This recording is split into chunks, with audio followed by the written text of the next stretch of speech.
No one should be forced to be pregnant or to give birth against their will. This is a common sense saying, and it's something, in a sense, we can all agree with. No one should be forced to become pregnant. That would be, by definition, rape. And we know that rape is a horrendous crime. It's a crime that causes so much trauma and distress to women. And it can happen to women in all walks of life, not just vulnerable women, not just women of a certain class or from a certain background. Anyone that we come across could be a victim of this horrendous crime. And it's absolutely right to say that they should not have been forced to become pregnant by that violation. Now, the question in the case of abortion is someone who is already pregnant, someone who has a living human being equal to every other human being growing inside of them. And in the large majority of cases, of course, this has not been done in the context of a sexual crime. So the question we have to ask is not, should someone be forced to become pregnant against their will? We can all agree that the answer to that is emphatically no, and people who commit that horrendous crime should be prosecuted to the fullest extent of the law, and this should never happen to a woman. But if a woman is already pregnant, there is already a human being inside of her. And what should we do about that human being? And so the question is not, should a woman be forced to be pregnant? The question is ending the life of a human being a legitimate way to stop her from being pregnant? And when the question is framed that way, as in fact the reality is, the question becomes a lot more complicated. You can think about this a different way, perhaps with an analogy. Should I be forced to sleep out in the cold at night? Obviously, no. No one should force me to do that if there's any moral way of avoiding that.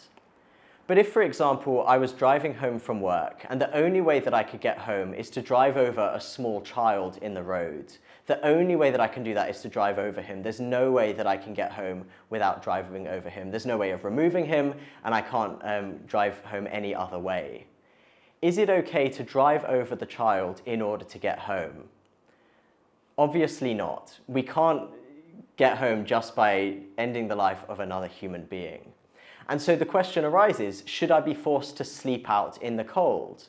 Well, in a sense, no. No one should force me to sleep out in the cold. But if the only way of getting home and avoiding the cold is to drive over a child, the sad reality in that case is that I have to sleep out in the cold because I shouldn't end the life of another human being. And so when we take this to the case of someone who is already pregnant, the only way of avoiding that pregnancy or ending that pregnancy is to end the life of a child. We see that the question is a lot more complicated. We all emphatically agree that no one should be forced to be pregnant in the first place, and no one in that sense should be forced to give birth to a child when they didn't want to have a child in the first place. But the question completely changes if the child already exists, and if the only way of ending the pregnancy is to end the life of a child. The question is then, is it okay to end the life of a child in order to restore my life to the way it was?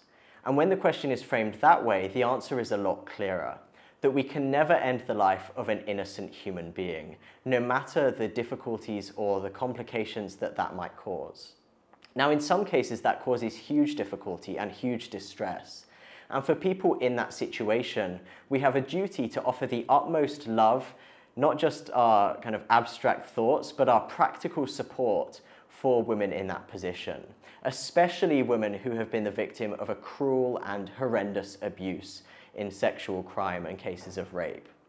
Women in those situations deserve the utmost support and compassion and support from the rest of society so that they can go through the pregnancy in a way which upholds their dignity and supports them and helps to heal the trauma that they've experienced as a result of that crime.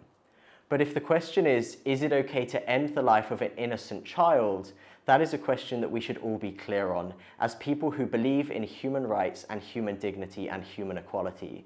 It is never okay to end the life of an innocent child.